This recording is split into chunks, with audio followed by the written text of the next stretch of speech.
भाव ਰੈਸਪੀਰੇਸ਼ਨ इन ऑर्गेनिजम्स बारे पढ़ांगे। सब तो पहला असी ये देखते हाँ कि असी साह किरिया क्यों करते हैं, भाव साडे शरीर नूं साह दी लैण दी की जरूरत होंदी है। बच्चों, साडे शरीर दे विच बहुत सारियां क्रियावां लगातार चलदियां रहिंदियां हन, जिवें वाधा अते विकास, शरीर के टुटे भजे भागां की मुरम्मत,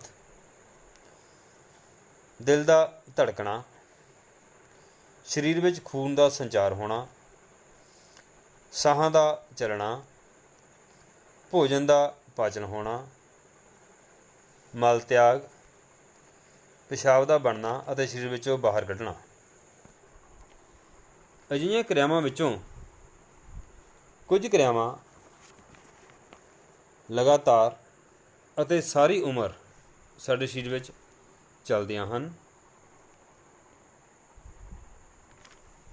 इत्थों तक कि जदों असीं आराम कर रहे हुंदे हां तां भी कुछ क्रियावां चलदियां रहिंदियां हन। जदों असीं सौ रहे हुंदे हां तां दिल धड़कदा रहिंदा है, खून का संचार हुंदा रहिंदा है, साह चलदे रहिंदे हन। इन्हां सारियां कामां दे लई जां कार्यां दे लई ऊर्जा की जरूरत होंदी है।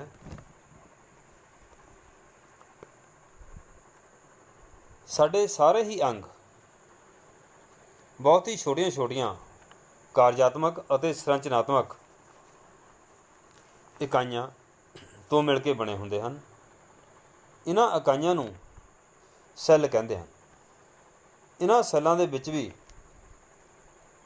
बहुत सारियां क्रियावां जे जैविक क्रियावां चलदियां रहिंदियां हन, जिवें सैलां दा वाधा अते विकास होना, सैलां दे विच गैसां दी अदला बदली होना, सैलां दे विचों फालतू पदार्थां दा निकास।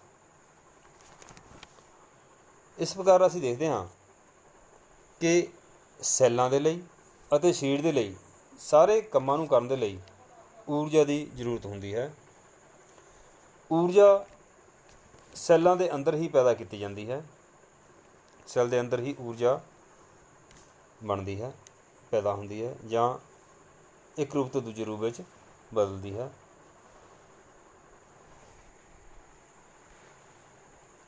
ऊर्जा पैदा करने लई ऑक्सीजन की जरूरत होंदी है। साडे शरीर विच भोजन के रूप में ग्लूकोज हुंदा है, जो जल के ऊर्जा प्रदान करता है। जिमें बालन ऑक्सीजन में बल के ऊर्जा प्रदान करता है, उस प्रकार भोजन या ग्लूकोज का ऑक्सीकरण होंदा है अते ऊर्जा पैदा होंदी है। भावें कि बालन का बलना अते ग्लूकोज का ऑक्सीकरण दोनों अलग अलग क्रियावां हन, परंतु फिर भी दोनों क्रियावां लई ऑक्सीजन की जरूरत होंदी है अते दोनों ही क्रियावां दे विच ऊर्जा पैदा की जाती है।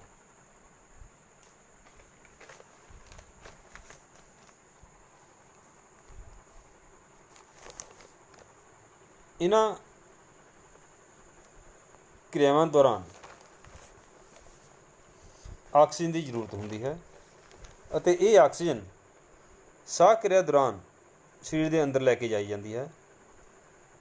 जदों असीं साह क्रिया करते हाँ तो ऑक्सीजन भरपूर हवा शरीर के अंदर लैके जाते हाँ अते कार्बन डाइऑक्साइड भरपूर हवा नूं शरीर विचों बाहर कढ़ते हैं।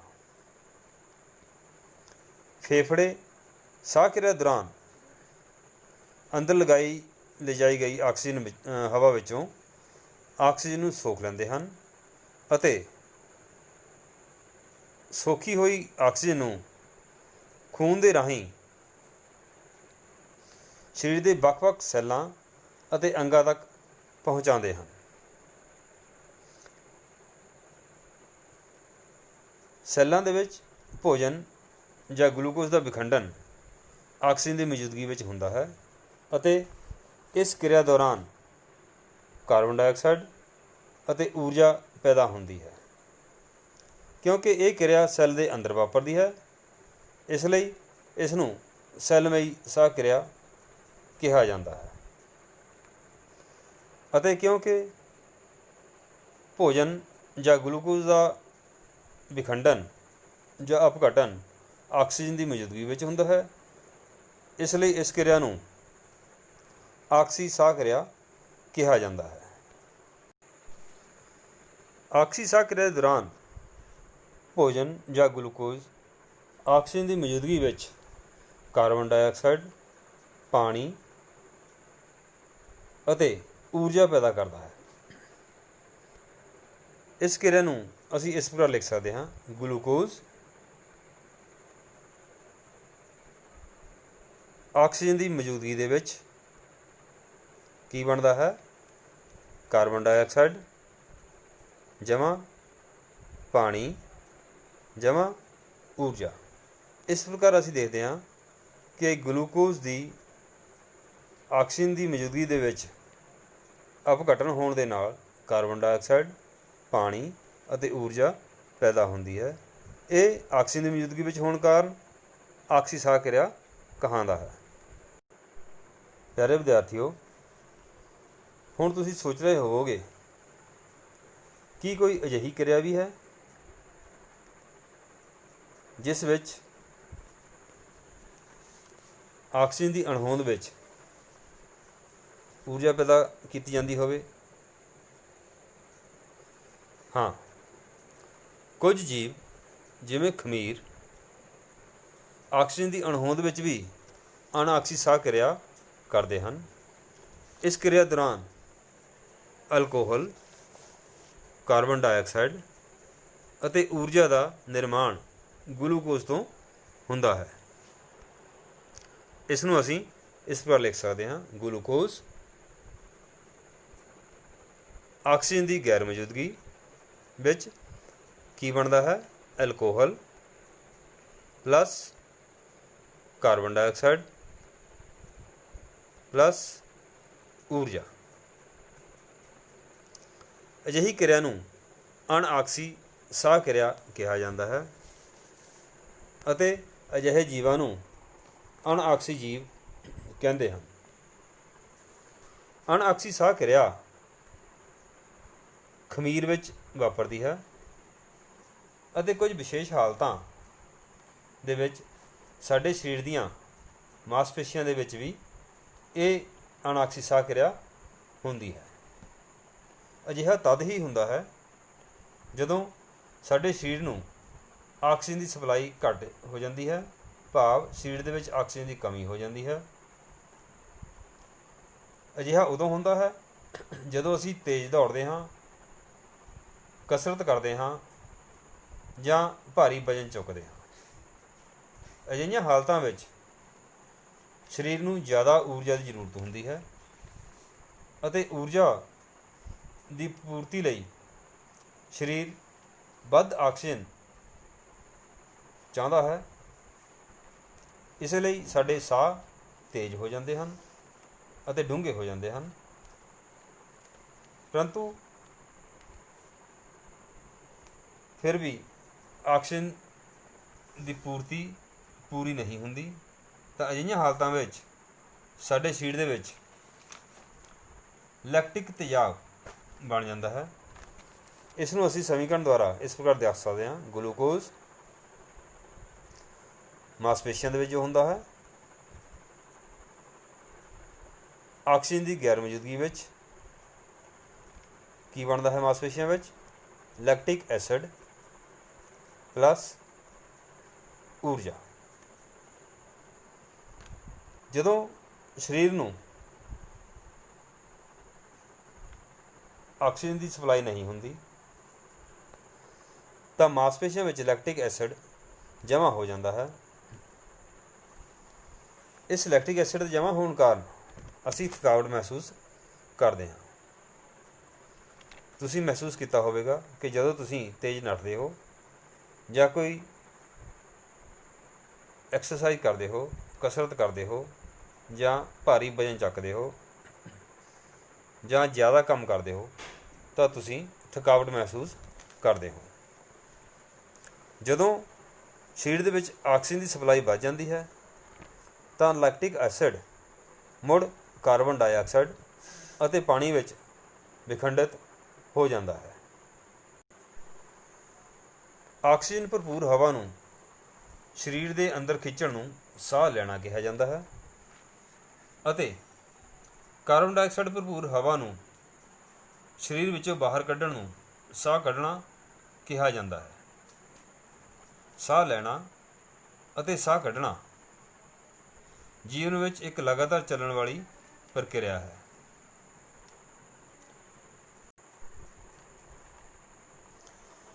ਇੱਕ ਵਾਰ ਸਾਹ ਲੈਣ ਅਤੇ ਇੱਕ ਵਾਰ ਸਾਹ ਕੱਢਣ ਨੂੰ ਇੱਕ ਸਾਹ ਕਿਹਾ ਜਾਂਦਾ ਹੈ। ਕੋਈ ਵਿਅਕਤੀ 1 ਮਿੰਟ ਵਿੱਚ ਕਿੰਨੇ ਸਾਹ ਲੈਂਦਾ ਹੈ ਉਸ ਨੂੰ ਉਸ ਵਿਅਕਤੀ ਦੀ ਸਾਹ ਕਿਰਿਆ ਦੀ ਦਰ ਕਿਹਾ ਜਾਂਦਾ ਹੈ। ਭਾਵ ਕਿ 1 ਮਿੰਟ ਵਿੱਚ ਲਏ ਗਏ ਸਾਹਾਂ ਦੀ ਗਿਣਤੀ ਨੂੰ ਸਾਹ ਕਿਰਿਆ ਦੀ ਦਰ ਕਿਹਾ ਜਾਂਦਾ ਹੈ। ਸਧਾਰਨ ਹਾਲਤਾਂ ਵਿੱਚ ਇੱਕ ਬਾਲਗ ਵਿਅਕਤੀ 1 ਮਿੰਟ ਵਿੱਚ 15 ਤੋਂ 18 ਵਾਰ ਸਾਹ ਲੈਂਦਾ ਹੈ। ਭਾਵ ਬਾਲਗ ਵਿਅਕਤੀ ਦੀ ਸਾਹ ਕਿਰਿਆ ਦੀ ਦਰ 15 ਤੋਂ 18 ਹੁੰਦੀ ਹੈ। ਜਦੋਂ ਅਸੀਂ ਕਸਰਤ ਕਰਦੇ ਹਾਂ ਤਾਂ ਇਹ ਕਿਰਿਆ ਦੀ ਦਰ ਵੱਧ ਜਾਂਦੀ ਹੈ ਅਤੇ 25 ਤੱਕ ਪਹੁੰਚ ਜਾਂਦੀ ਹੈ। ਇਸ ਦੇ ਨਾਲ ਹੀ ਸਾਹ ਵੀ ਡੂੰਘੇ ਹੋ ਜਾਂਦੇ ਹਨ। ਭਾਵ ਅਸੀਂ ਜ਼ਿਆਦਾ ਮਾਤਰਾ ਦੇ ਵਿੱਚ ਹਵਾ ਨੂੰ ਸਰੀਰ ਦੇ ਅੰਦਰ ਲੈਂਦੇ ਹਾਂ। ਹੁਣ ਅਸੀਂ ਦੇਖਦੇ ਹਾਂ ਕਿ ਅਸੀਂ ਸਾਹ ਕਿਵੇਂ ਲੈਂਦੇ ਹਾਂ। ਅਸੀਂ ਆਪਣੀਆਂ ਨਾਸਾਂ ਦੇ ਦੁਆਰਾ ਸਾਹ ਲੈਂਦੇ ਹਾਂ। ਸਾਡੇ ਸਾਹ ਲੈਣ ਦੇ ਅੰਗ ਨਾਸ, ਨਾਸ ਖੋੜ, ਸਾਹ ਨਾਲੀ ਅਤੇ ਫੇਫੜੇ ਹੁੰਦੇ ਹਨ। ਚਿੱਤਰ ਦੇ ਵਿੱਚ ਮਨੁੱਖੀ ਸਾਹ ਪ੍ਰਣਾਲੀ ਦਿਖਾਈ ਗਈ ਹੈ। ਇਸ ਵਿੱਚ ਤੁਸੀਂ ਨਾਸ, ਨਾਸ ਖੋੜ, ਸਾਹ ਨਾਲੀ ਅਤੇ ਫੇਫੜੇ ਦੇਖ ਰਹੇ ਹੋ। ਫੇਫੜਿਆਂ ਦੇ ਅੰਦਰ ਗੈਸਾਂ ਦੀ ਅਦਲਾ ਬਦਲੀ ਹੁੰਦੀ ਹੈ। ਭਾਵ ਆਕਸੀਜਨ ਖੂਨ ਦੇ ਅੰਦਰ ਖਿੱਚ ਲਈ ਜਾਂਦੀ ਹੈ ਅਤੇ ਕਾਰਬਨ ਡਾਈਆਕਸਾਈਡ ਨੂੰ ਫੇਫੜਿਆਂ ਦੇ ਵਿੱਚ ਛੱਡ ਦਿੱਤਾ ਜਾਂਦਾ ਹੈ। ਇਹ ਕਾਰਬਨ ਡਾਈਆਕਸਾਈਡ ਹਵਾ ਦੇ ਰਾਹੀਂ ਜਾਂ ਸਾਹ ਦੇ ਰਾਹੀਂ ਬਾਹਰ ਨਿਕਲ ਜਾਂਦੀ ਹੈ। ਫੇਫੜੇ ਛਾਤੀ ਖੋੜ ਦੇ ਵਿੱਚ ਸਥਿਤ ਹੁੰਦੇ ਹਨ। ਛਾਤੀ ਖੋੜ ਪਾਸਿਆਂ ਤੋਂ ਪਸਲੀਆਂ ਨਾਲ ਘਿਰੀ ਹੋਈ ਹੁੰਦੀ ਹੈ ਅਤੇ ਇਸ ਦਾ ਆਧਾਰ ਪੇਸ਼ੀਨੁਮਾ ਡਾਇਆਫ੍ਰਾਮ ਹੁੰਦਾ ਹੈ। ਸਾਹ ਕਿਰਿਆ ਦੇ ਦੌਰਾਨ ਪਸਲੀਆਂ ਅਤੇ ਡਾਇਆਫ੍ਰਾਮ ਦੋਨੋਂ ਗਤੀ ਕਰਦੇ ਹਨ। ਜਦੋਂ ਅਸੀਂ ਸਾਹ ਅੰਦਰ ਲੈਂਦੇ ਹਾਂ ਤਾਂ ਪਸਲੀਆਂ ਉੱਪਰ ਅਤੇ ਬਾਹਰ ਦੇ ਵੱਲ ਨੂੰ ਗਤੀ ਕਰਦੀਆਂ ਹਨ ਅਤੇ ਡਾਇਆਫ੍ਰਾਮ ਹੇਠਾਂ ਵੱਲ ਨੂੰ ਗਤੀ ਕਰਦਾ ਹੈ। ਇਸ ਕਿਰਿਆ ਦੇ ਦੌਰਾਨ ਛਾਤੀ ਖੋੜ ਦੇ ਅੰਦਰ ਆਇਤਨ ਵੱਧ ਜਾਂਦਾ ਹੈ ਅਤੇ ਫੇਫੜਿਆਂ ਦੇ ਅੰਦਰ ਆਕਸੀਜਨ ਜਾਂ ਹਵਾ ਆ ਜਾਂਦੀ ਹੈ ਅਤੇ ਫੇਫੜੇ ਹਵਾ ਨਾਲ ਭਰ ਜਾਂਦੇ ਹਨ। ਇਸੇ ਪ੍ਰਕਾਰ ਸਾਹ ਕੱਢਣ ਦੇ ਸਮੇਂ ਪਸਲੀਆਂ ਹੇਠਾਂ ਵੱਲ ਨੂੰ ਭਾਵ ਅੰਦਰ ਵੱਲ ਨੂੰ ਆ ਜਾਂਦੀਆਂ ਹਨ ਅਤੇ ਡਾਇਆਫ੍ਰਾਮ ਉੱਪਰ ਵੱਲ ਨੂੰ ਆਪਣੀ ਪਹਿਲੀ ਅਵਸਥਾ ਵਿੱਚ ਆ ਜਾਂਦਾ ਹੈ। ਇਸ ਕਿਰਿਆ ਦੇ ਦੌਰਾਨ ਛਾਤੀ ਖੋੜ ਦੇ ਅੰਦਰ ਆਇਤਨ ਘੱਟ ਹੋ ਜਾਂਦਾ ਹੈ ਅਤੇ ਜਿਸ ਕਾਰਨ ਹਵਾ ਫੇਫੜਿਆਂ ਦੇ ਵਿੱਚੋਂ ਬਾਹਰ ਕੱਢ ਦਿੱਤੀ ਜਾਂਦੀ ਹੈ। ਤੁਸੀਂ ਇਹਨਾਂ ਗਤੀਆਂ ਨੂੰ ਸਾਹ ਲੈਣ ਦੇ ਸਮੇਂ ਆਸਾਨੀ ਨਾਲ ਮਹਿਸੂਸ ਕਰ ਸਕਦੇ ਹੋ। ਇੱਕ ਲੰਬਾ ਸਾਹ ਖਿੱਚੋ ਅਤੇ ਛਾਤੀ ਦੇ ਉੱਪਰ ਆਪਣੇ ਹੱਥ ਨੂੰ ਰੱਖੋ। ਤੁਸੀਂ ਪਸਲੀਆਂ ਦੀ ਗਤੀ ਆਸਾਨੀ ਨਾਲ ਮਹਿਸੂਸ ਕਰ ਸਕਦੇ ਹੋ।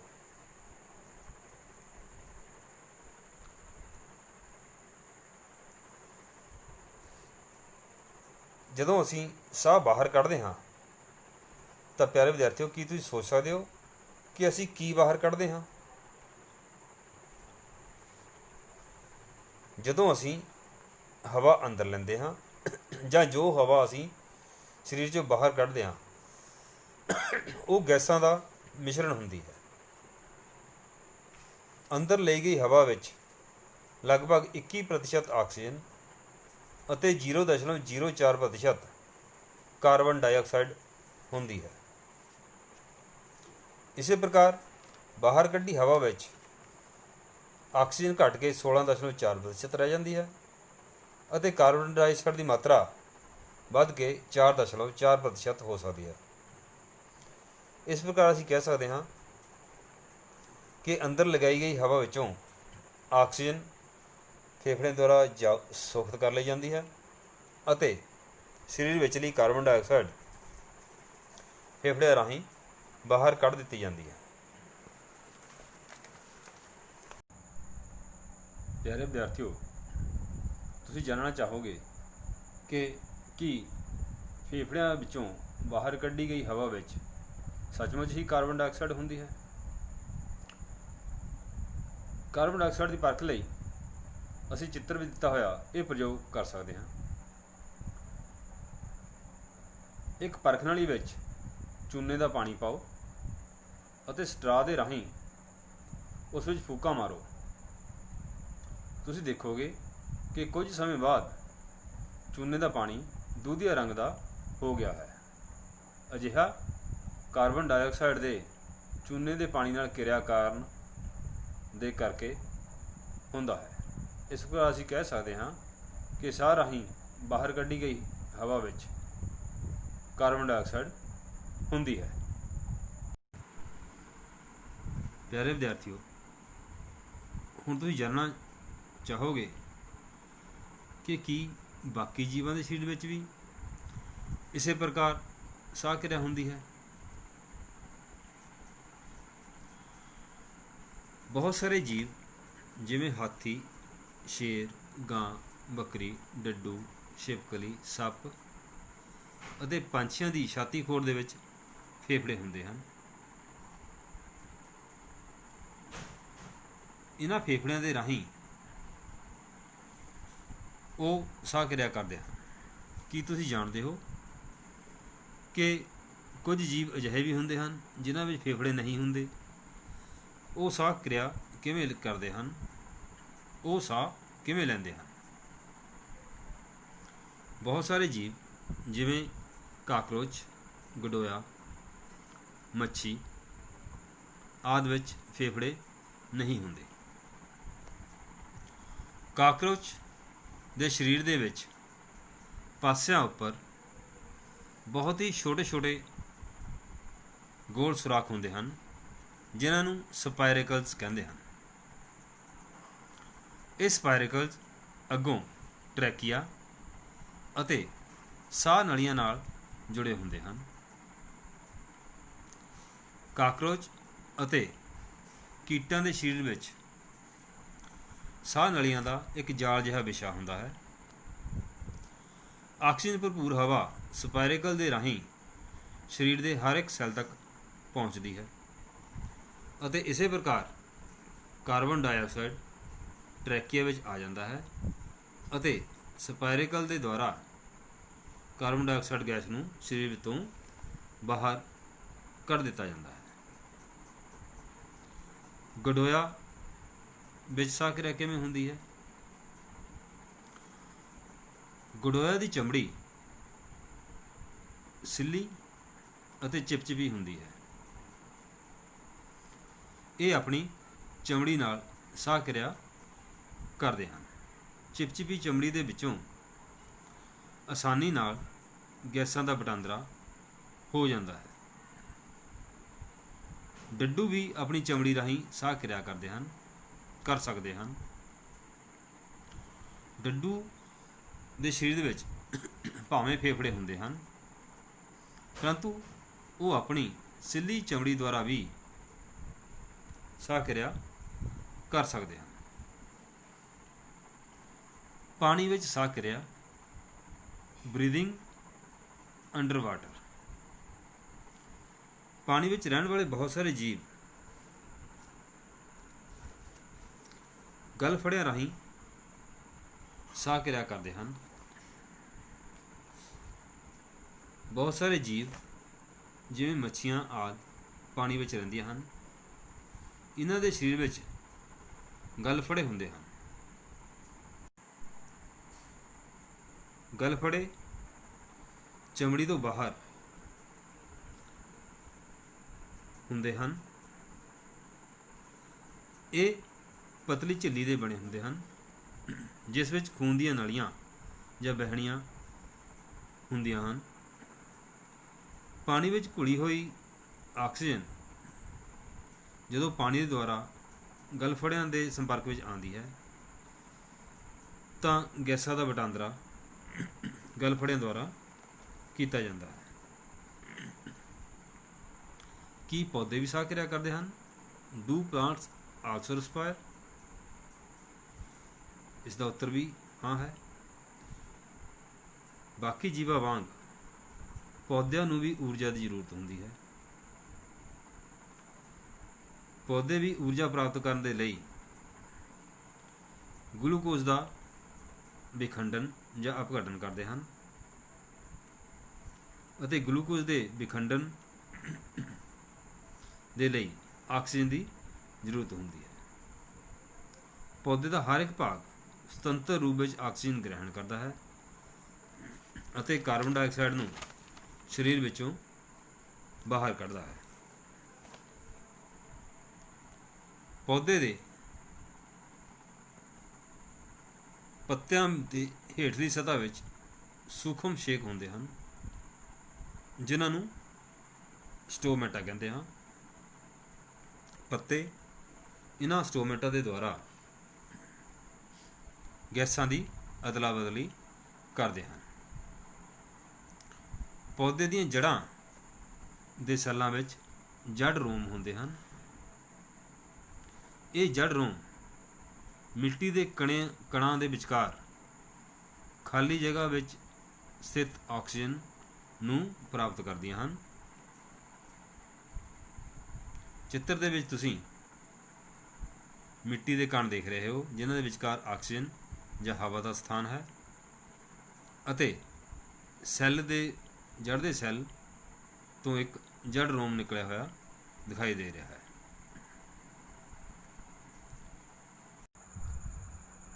ਪਿਆਰੇ ਵਿਦਿਆਰਥੀਓ, ਆਓ ਕੀਤੇ ਗਏ ਅੱਜ ਦੇ ਕੰਮ ਦੀ ਦੁਹਰਾਈ ਕਰ ਲਈਏ।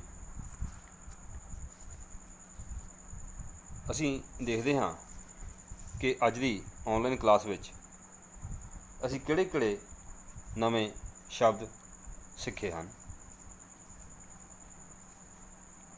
ਇਹਨਾਂ ਸ਼ਬਦਾਂ ਵਿੱਚ ਜੋ ਤੁਸੀਂ ਸਿੱਖਿਆ ਹੈ ਉਹ ਹੈ ਆਕਸੀ ਸਾਹ ਕਿਰਿਆ, ਅਣਆਕਸੀ ਸਾਹ ਕਿਰਿਆ, ਸਾਹ ਕਿਰਿਆ ਦੀ ਦਰ, ਸੈੱਲਮਈ ਸਾਹ ਕਿਰਿਆ, ਡਾਇਆਫ੍ਰਾਮ, ਸਾਹ ਨਲੀ, ਪਸਲੀਆਂ, ਫੇਫੜੇ, ਗਲਫੜੇ, ਸਪਾਇਰੇਕਲਸ ਅਤੇ ਟਰੈਕੀਆ।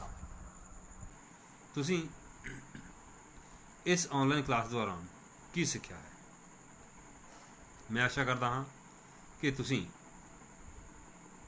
ਹੁਣ ਤੱਕ ਸਿੱਖ ਚੁੱਕੇ ਹੋਵੋਗੇ ਕਿ ਸਾਡੇ ਸਰੀਰ ਲਈ ਸਾਹ ਕਿਰਿਆ ਕਿਉਂ ਜ਼ਰੂਰੀ ਹੈ, ਸਾਹ ਕਿਰਿਆ ਕੀ ਹੁੰਦੀ ਹੈ ਅਤੇ ਕਿਵੇਂ ਹੁੰਦੀ ਹੈ, ਅਸੀਂ ਸਾਹ ਕਿਵੇਂ ਲੈਂਦੇ ਹਾਂ, ਸਾਹ ਕਿਰਿਆ ਦੀ ਦਰ ਤੋਂ ਕੀ ਭਾਵ ਹੈ, ਸਾਹ ਕਿਰਿਆ ਦੇ ਦੌਰਾਨ ਪਸਲੀਆਂ ਅਤੇ ਡਾਇਆਫ੍ਰਾਮ ਕਿਵੇਂ ਗਤੀ ਕਰਦਾ ਹੈ, ਹੋਰ ਜੰਤੂਆਂ ਵਿੱਚ ਅਤੇ ਪੌਦਿਆਂ ਵਿੱਚ ਸਾਹ ਕਿਰਿਆ ਕਿਵੇਂ ਹੁੰਦੀ ਹੈ। ਆਪ ਸਭ ਦਾ ਧੰਨਵਾਦ।